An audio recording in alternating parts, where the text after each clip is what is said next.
सद्गुरुदेव भगवान की जय।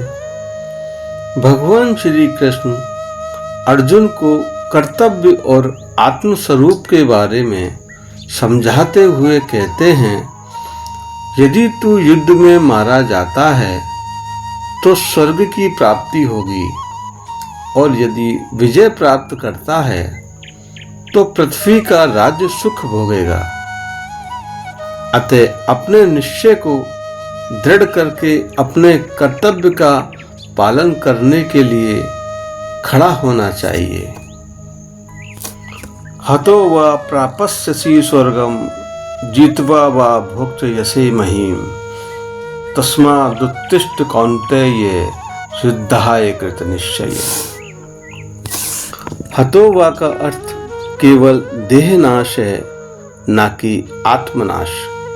इसलिए मृत्यु का भय एक अविद्याजन्य भ्रांति है।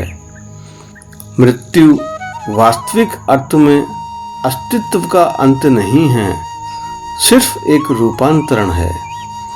तब कर्म में संकोच का कोई औचित्य नहीं रहता है।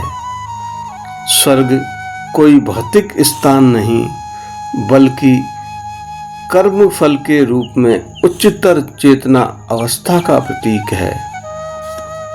जय पराजय दोनों ही आत्म विकास क्रम में साधन बन जाते हैं, यदि कर्म धर्मानुकूल है तो।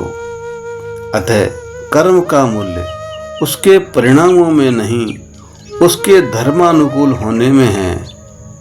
सामान्य चेतना में मनुष्य जय पराजय, सुख दुख, हानि लाभ के चक्रों में बंधा रहता है, परंतु जो धर्मनिष्ठ है वह इन द्वंद्वों से पार स्थित होता है। उत्तिष्ठ केवल शरीर उठाना ही नहीं है, यह चेतना का उत्थान है। यह भीतरी जड़ता, मोह और भ्रम से ऊपर उठने की पुकार है। सुख दुखे समे कृत्वा लाभा लाभौ जया जयो ततो युद्धाय युज्यसे नैव वापस्यसि। मनुष्य सामान्यतः लाभ हानि, जय पराजय आदि द्वंद्वों के अधीन होकर कर्म करता है। सुख की प्राप्ति के लिए दुख से बचने का प्रयास करता है, लाभ की कामना करता है, परंतु हानि से भयभीत रहता है। ये मानसिक प्रवृत्ति कर्म को बंधन में बदल देती है, क्योंकि उसका मूल कारण आसक्ति और अहंकार है।